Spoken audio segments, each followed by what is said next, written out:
Vamos acompanhar então este trecho da fala do candidato Lula ao William Vac, aqui na CNN Brasil, e seguimos com Sérgio Moro logo em seguida. A delação premiada fez com que muita gente ficasse rico. Ora, o que eu posso te dizer é o seguinte, sabe, o processo de investigação poderia ter sido mais sério se o juiz não fosse o pilantra que foi, se não transformasse a Lava Jato numa questão política, para me proibir de ser candidato a presidente da República, para tentar me condenar. Ou seja, o tempo inteiro, eu tive 358, ou seja, pessoas que prestaram depoimento, eu tive 26 processos, foram todos, eu fui absolvido em todos, fui absolvido pela Suprema Corte, fui absolvido na ONU, na primeira e na segunda instância, ou seja, eu sou um cidadão livre, embora pelo fato das pessoas terem passado 5 anos acreditando na mentira, as pessoas não querem reconhecer. Então, eu estou muito tranquilo que nós vamos continuar combatendo a corrupção, nós vamos continuar dizendo para as pessoas que esse país não comporta efetivamente que a pessoa cometa crime que não seja punido.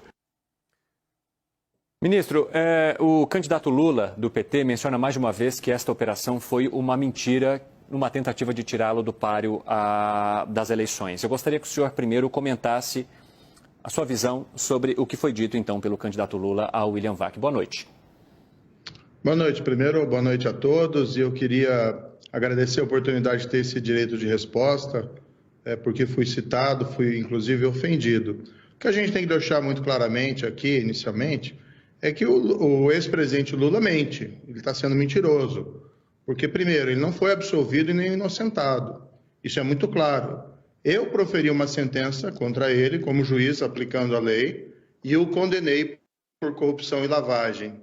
Outra mentira dele, ele coloca como se tivesse sido eu apenas que tenha praticado esse ato. Mas a minha sentença foi confirmada pelo tribunal em Porto Alegre, por outros 3 magistrados profissionais que confirmaram a condenação dele por corrupção e lavagem de dinheiro.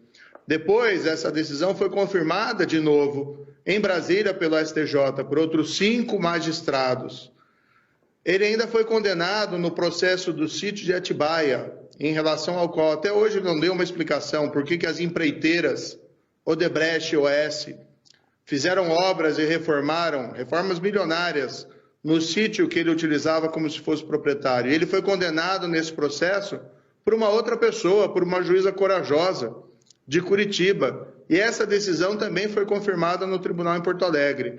Então não fui eu apenas, foram vários juízes que o condenaram, que viram as provas e o reputaram culpado. Depois houve anulação, 3 anos depois, pelo Supremo Tribunal Federal, num julgamento que eu reputo um grande erro judiciário do Supremo Tribunal Federal, mas ainda assim o próprio Supremo Tribunal Federal jamais disse que o presidente era inocente ou o absolveu no mérito das acusações.